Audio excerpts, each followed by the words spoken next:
राम राम सा। मैं हूं मुकेश चौधरी और आप देख रहे हैं मोनू के विचार। आखिर विपक्ष की हकीकत धीरे धीरे सामने आने लगी है।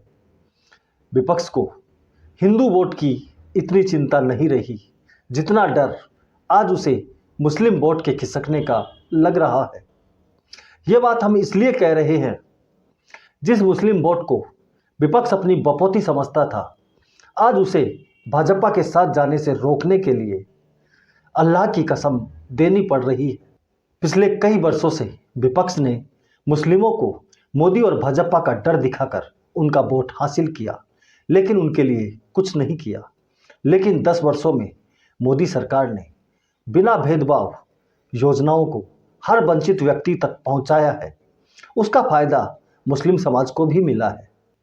विपक्ष को अब इस बात का डर सताने लगा है कि मोदी द्वारा तैयार किया गया यह नया समुदाय, जिसे लोग लाभार्थी वर्ग कहते हैं, इसने अगर मोदी के काम पर एक साथ वोट किया तो फिर उनके वोट बैंक को प्रभावित होना निश्चित है, क्योंकि इस लाभार्थी वर्ग में एक बड़ा हिस्सा मुस्लिम समुदाय से भी आता है।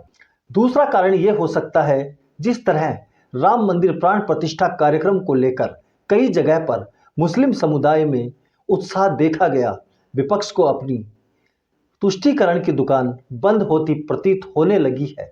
शायद इसीलिए ममता बनर्जी को आज अल्लाह की कसम दिलानी पड़ रही है।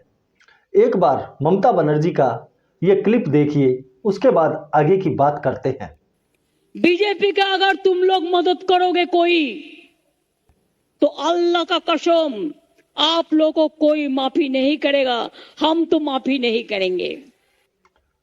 हे लड़ाई में हम लड़ाई करेंगे, हम लड़ेंगे, हम लड़ेंगे नहीं। जो काफिर है, जो कापुरुष है, वो डरते हैं, वो मरते हैं। जो लड़ते हैं, वो जिंदा रहते हैं, वो बचते हैं, वो काम करते हैं।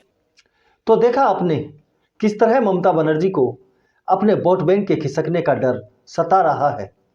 उसे कसम देकर वोट बैंक को रोकना पड़ रहा है। जिस तरह विपक्ष के नेताओं ने एकजुट होकर राम मंदिर प्राण प्रतिष्ठा कार्यक्रम का बहिष्कार किया, आपको याद नहीं होगा कभी किसी विपक्षी दल ने किसी और धर्म के किसी कार्यक्रम को लेकर इस तरह से सामूहिक बहिष्कार किया हो। इनके नेता हिंदू संस्कृति, हिंदू देवी देवताओं और हिंदू ग्रंथों के ऊपर अपमानजनक टिप्पणियां करते हैं, लेकिन इनकी पार्टी की तरफ से कभी कोई कार्रवाई नहीं होती है। इसी से स्पष्ट है कि इन लोगों को हिंदू वोट का कोई डर नहीं है, क्योंकि इन्हें लगता है हिंदुओं का वोट तो हम जातिवाद के नाम पर ले लेंगे, लेकिन हमें दूसरी तरफ का वोट एकजुट करके सुरक्षित रखना है।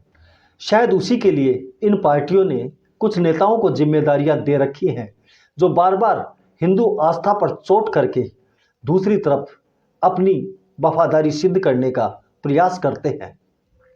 जिस तरह कांग्रेस में दिग्विजय सिंह, मणिशंकर अय्यर और उदित राज जैसे नेता हैं, उसी तरह समाजवादी पार्टी में स्वामी प्रसाद मौर्य जैसे नेता बार बार हिंदू आस्था पर चोट करने का प्रयास करते रहते हैं। दक्षिण के इनके गठबंधन साथी तो सनातन को खत्म करने की बात करते हैं, सनातन की तुलना डेंगू मलेरिया जैसी बीमारियों से करते हैं।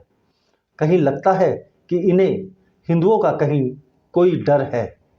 इनके राज्यों में हिंदू त्योहारों पर धारा 144 के साथ कई तरह के नियम लगा दिए जाते हैं, लेकिन पीएफआई जैसे संगठनों को पूरे बंदोबस्त के साथ रैली निकालने की अनुमति दी जाती है।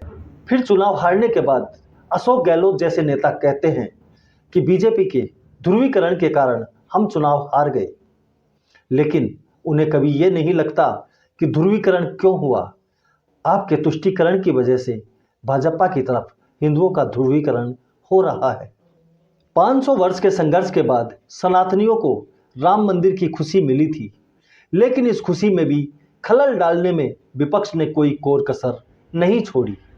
दूसरी तरफ ममता बनर्जी जिस तरह खुले में मुस्लिम वोट के लिए कस्में दिला रही है, वैसे ही कांग्रेस के कमलनाथ जैसे नेता बंद कमरों में मुस्लिम वोट को एकजुट करने की अपील करते देखे गए हैं।